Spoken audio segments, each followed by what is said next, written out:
Hello guys, हाल ही में हमने देखा कि मुंबई में एक इंसिडेंट हुआ जहां पे एयर इंडिया का एक जहाज रनवे से टेक ऑफ कर रहा था, वही इंडिगो का दूसरा जहाज रनवे पे लैंड कर रहा था और उन दोनों के बीच का डिस्टेंस काफी ज्यादा क्लोज आ गया था एंड ये सिचुएशन काफी ज्यादा एक पैनिक सिचुएशन में कन्वर्ट हो गई।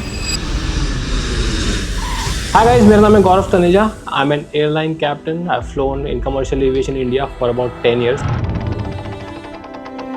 इस सिचुएशन की बात करें तो दो एयरक्राफ्ट बहुत ही क्लोज प्रॉक्सिमिटी पे आ गए थे एंड सिचुएशन काफ़ी टेंस हो गई थी। क्लियर टू लैंड तभी दिया जाता है एक एयरक्राफ्ट को जब रनवे क्लियर हो। रनवे क्लियर मतलब उस पर कोई ऑब्स्ट्रक्शन ना हो, कोई व्हीकल ना हो, कोई एनिमल ना हो, कोई भी फॉरेन ऑब्जेक्ट ना हो और एयरक्राफ्ट तो बिल्कुल भी ना हो। बट फिर भी हमने देखा मुंबई में पिछले कुछ दिनों में एक इंडिगो का जहाज रनवे पे ऑलमोस्ट टच कर रहा था और वहीं एयर इंडिया का दूसरा जहाज ऑलमोस्ट लिफ्ट ऑफ कर रहा था। इनके बीच का डिस्टेंस 1 सेकेंड या 2 सेकेंड का होगा। रिपोर्ट्स आ रही है कि दोनों के बीच का डिस्टेंस डेंजरसली क्लोज था। 500 से 510 मीटर के बीच का डिस्टेंस था। क्वेश्चंस काफ़ी निकल के आ रहे हैं कि जब रनवे क्लियर नहीं था तो अराइविंग एयरक्राफ्ट को क्लियर टू लैंड क्यों दिया गया। लैंडिंग एयरक्राफ्ट ने गो अराउंड क्यों नहीं किया जब पायलट ने देख लिया था कि रनवे क्लियर नहीं है, और इतना पास कैसे आ गए लैंडिंग के। एक बात ये भी निकल के आ रही है कि शायद जो डिपार्टिंग एयरक्राफ्ट था एयर इंडिया का, उसने टेक ऑफ इनिशिएट करने में काफ़ी टाइम लगाया, इसलिए ये सारी सिचुएशन हुई।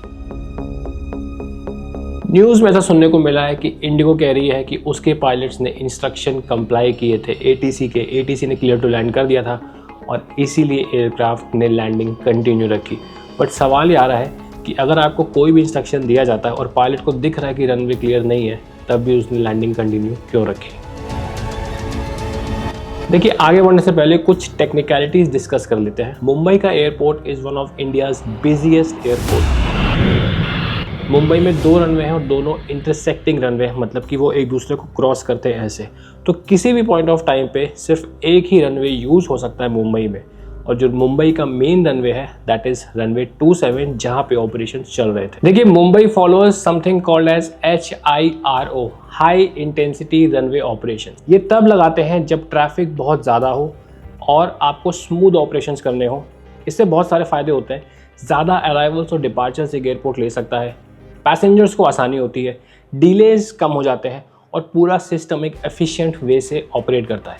लेकिन HIRO के लगने के कुछ रिक्वायरमेंट्स होती हैं, जैसे कि विजिबिलिटी क्लियर होनी चाहिए तकरीबन 5 किलोमीटर्स की, टेल विंड 5 नॉट से ज़्यादा नहीं होनी चाहिए, एडवर्स वेदर नहीं होना चाहिए, रनवे ड्राई होना चाहिए, ब्रेकिंग एक्शन गुड होना चाहिए और कोई विंड शेयर या कुछ भी ऐसी एक्टिविटी रनवे के आसपास नहीं होनी चाहिए। HIRO में एक इंपॉर्टेंट पार्ट होता है रनवे ऑक्यूपेंसी टाइम। इसका मतलब है कि जब भी एयरक्राफ्ट डिपार्ट कर रहा होता है उसको रनवे पे मिनिमम टाइम स्पेंड करना होता है। लैंडिंग के बाद किसी भी एयरक्राफ्ट को रनवे वेकेट करने के लिए भी मिनिमम टाइम स्पेंड करना होता है और मुंबई इस चीज़ को बहुत सीरियसली लेता है। अगर आप रनवे ऑक्यूपेंसी टाइम ज़रा सा भी बढ़ाते हैं, मुंबई ATC सीधा आपकी कंपनी को मेल करता है कि आपकी कंपनी का रनवे ऑक्यूपेंसी टाइम बढ़ रहा है, और ऐसा इसलिए क्योंकि पूरे एयरपोर्ट के ऑपरेशंस इससे हैम्पर हो जाते हैं।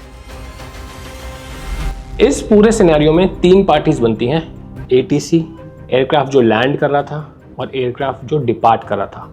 ATC की रिस्पॉन्सिबिलिटी समझते हैं क्या होती है। ATC landing clearance arriving aircraft को तभी देता है जब उसको हो कि रनवे क्लियर टू लैंड है। लेकिन जब HIRO अप्लाई होता है या बड़े बड़े एयरपोर्ट्स में, आप देखिए, आप सिंगापुर जाएंगे, आप दुबई जाएंगे, आप US में किसी एयरपोर्ट पे जाएंगे, और मुंबई में भी there is a clearance given which is known as conditional clearance. तो कंडीशनल लैंडिंग क्लियरेंस कैसे दी जाती है। ATC अराइविंग एयरक्राफ्ट को, जैसे इस केस में इंडिगो था, वो बोलेगा I fly so and so, Air India departing runway 27 clear to land. मतलब कि आप क्लियर टू लैंड है लेकिन सामने एक एयरक्राफ्ट डिपार्ट कर रहा है। अब आपकी रिस्पॉन्सिबिलिटी है, जब आप लैंड करेंगे आप मेक श्योर करेंगे कि सिर्फ वो ट्रैफिक रनवे से क्लियर हो चुका हो। लैंडिंग ट्रैफिक जो अराइव कर रहा है उस रनवे पे लैंड करने के लिए, उसकी रिस्पॉन्सिबिलिटी क्या है। उसको ATC से लैंडिंग क्लियरेंस तो मिल गई है, लेकिन अब उसकी रिस्पॉन्सिबिलिटी बन जाती है कि जब वो लैंड करेगा तो ही मेक श्योर कि एयर इंडिया उस रनवे पे नहीं है और वो रनवे क्लियर हो चुका है। एयर इंडिया ट्रैफिक जो डिपार्ट कर रहा था, मुझे लगता है सबसे कम रिस्पॉन्सिबिलिटी उसकी बनती है, क्योंकि उसको तो पीछे दिख नहीं रहा कि कौन आ रहा है, वो डिपार्ट कर रहा है। हो सकता है, और ये सिर्फ मेरा एक एजम्पशन है, क्योंकि जब इतनी क्लोज कॉल हो जाती है तो कहीं ना कहीं सबकी थोड़ी थोड़ी गलती बन जाती है। एविएशन में एक चीज़ हमेशा पढ़ाई जाती है, स्विस चीज़ मॉडल, कि जब भी कोई गलती होती है वो सिर्फ 1 या 2 की नहीं होती, काफ़ी सारी गलतियाँ अलाइन हो जाती है। जैसे एक चीज़ में छेद होते हैं ना, वो काफ़ी सारे छेद अलाइन हो जाते हैं, तभी आप वो सी थ्रू कर पाते हैं और ऐसे डिजास्टर्स हो जाते हैं। तो दिस इज़ माई एजम्पशन कि एयर इंडिया को जब टेक ऑफ क्लियरेंस मिला होगा, मुंबई में इनवेरिएबली शाम का टाइम 6:15 बजे का इंसिडेंट है। This is a high traffic time for Mumbai, specially mornings and evenings. तो जब आप लाइनअप पे होते हैं, रनवे एंटर करने वाले होते हैं, ATC आपसे हमेशा पूछता है air India so and so confirm ready for immediate, मतलब कि आप इमीडिएट डिपार्चर के लिए रेडी हैं, सब कुछ आपका रेडी है। तो जब पायलट कहता है ए फर्म या फिर आई एम रेडी, तभी उसको लाइनअप और टेक ऑफ क्लियरेंस मिलता है।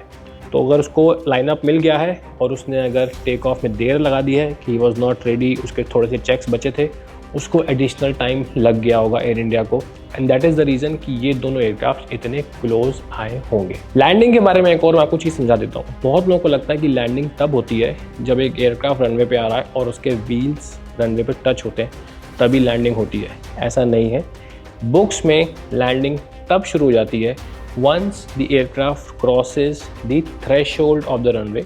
मतलब आप सीधा सीधा समझ लीजिए, जहाँ से रनवे स्टार्ट हो रहा है, अगर आप उसको क्रॉस करते हैं 50 फीट पे, यूजुअली 50 फीट पे क्रॉस करते हैं, तो वहीं से आपकी लैंडिंग स्टार्ट मानी जाती है। जब आप टच डाउन करते हैं, आप 1000 फीट और आगे जाके टच डाउन करते हैं, तो रनवे थ्रेशोल्ड से आपकी लैंडिंग स्टार्ट हो जाती है। तो रनवे थ्रेशोल्ड पे जब आप क्रॉस कर रहे हैं, तो आपका रनवे सामने क्लियर होना चाहिए। लेकिन वीडियो में साफ साफ दिख रहा है कि जस्ट टच डाउन से 1 सेकेंड पहले वो एयर इंडिया टेक ऑफ करता है। एयरक्राफ्ट जब टेक ऑफ करता है तो कोई 100% श्योरिटी नहीं होती कि वो टेक ऑफ कर ही जाएगा।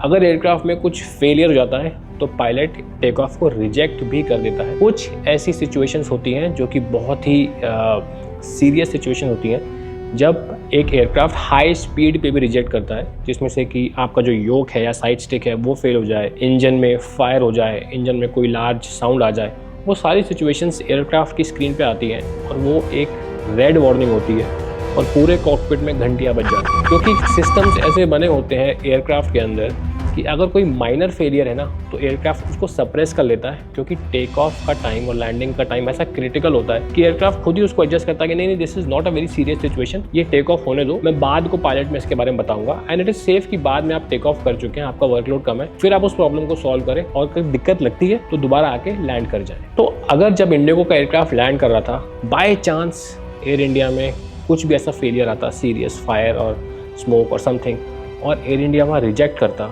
तो this could have been a disasters situation.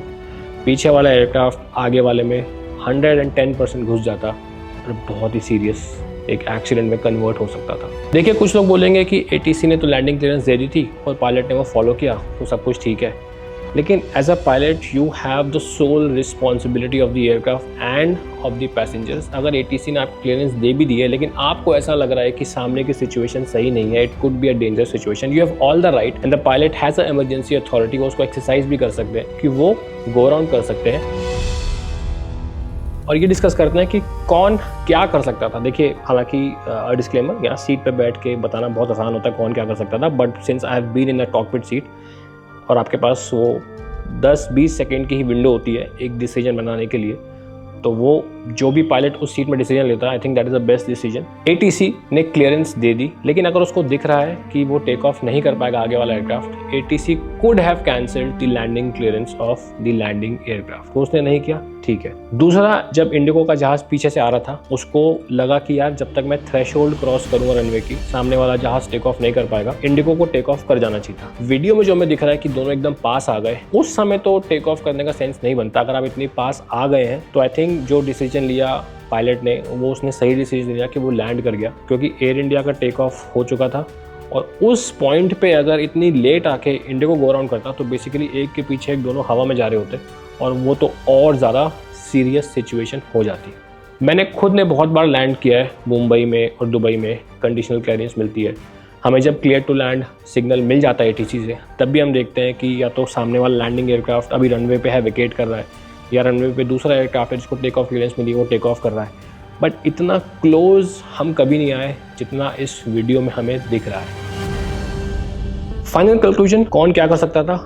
ATC landing clearance cancel कर सकता था। इंडिगो थोड़ा पहले गो अराउंड करने का डिसाइड कर सकता था। इतना लेट आके उसने गो अराउंड नहीं किया, वो मुझे लगता है वो बेस्ट डिसीजन था, वो लैंड कर गया। अगर एयर इंडिया रिजेक्ट करता और एयरक्राफ्ट इंडिगो उस पर लैंड करता तो बहुत ही वर्स सिचुएशन एक हमारे सामने आ सकती थी। एयर इंडिया जो डिपार्ट करा है, आई थिंक मोस्ट प्रॉब्ली उसका रनवे ऑक्यूपेंसी टाइम ज़्यादा हो गया होगा, इसलिए ये सिचुएशन इतनी हो गई। इसमें गलती किसकी है, नेग्लिजेंस किसकी है, देखिए कहना बहुत डिफिकल्ट होता है। जब एक एयरक्राफ्ट लैंड करता है या टेक ऑफ रोल शुरू कर रहा है और पीछे वाला एयरक्राफ्ट जो अप्रोच पे आ रहा है, उसके बीच का डिस्टेंस टाइम में बताऊं तो 1 मिनट का रहता है। इसने रोल स्टार्ट किया और वो 1 मिनट बाद रनवे पे लैंड करता है। ये वही नंबर जो बता रहा था कि every 1 minute and 18 second aircraft operation happens at Mumbai airport. Google में सिंपल से आप टाइप करेंगे most stressful jobs in the world, तो एयरलाइन पायलट की जॉब नंबर 2 या नंबर 3 पे आती है। That's how stressful this job is. सोचिए अगर आपके पास सिर्फ 1 मिनट का टाइम है और सिचुएशन थोड़ी बैड हो रही है, बहुत बार क्या होता है कि आप स्टक हो जाते हैं माइंड में कि अब क्या करूं, और उसमें तो 20-30 सेकंड वही चले आते हैं। एंड देन 20-30 सेकंड जब चले आते हैं तो एयरक्राफ्ट इतनी स्पीड में मूव करता है, you have a different situation all together after 30 second. कहना बहुत मुश्किल है कि नेग्लिजेंस थी या क्या था, बट जो अभी न्यूज़ आ रही है कि ATC को डी-रोस्टर कर दिया गया है। एयरलाइन का स्टेटमेंट आया है कि उसने ATC के इंस्ट्रक्शंस को फॉलो किया है and that is the situation right now. काफ़ी सीरियस सिचुएशन थी। आई थिंक इसका एक वीडियो सोशल मीडिया पर आ गया, इसीलिए हम सब लोग यहाँ बैठे हैं बात कर रहे हैं, अदरवाइज हम बात भी नहीं कर रहे होते। बट या it's a really stressful job. कभी कभी चीज़ें बहुत जल्दी बहुत ज़्यादा ख़राब हो जाती हैं, बट आई थिंक जो भी हुआ, टच वुड, कोई डिजास्टर होने से बच गया। If you have any questions regarding this incident, मैं कोशिश करूंगा उसको आंसर कर सकूं। नीचे कमेंट्स में आप वो क्वेश्चंस लिख सकते हैं। Thank you so much for watching this video.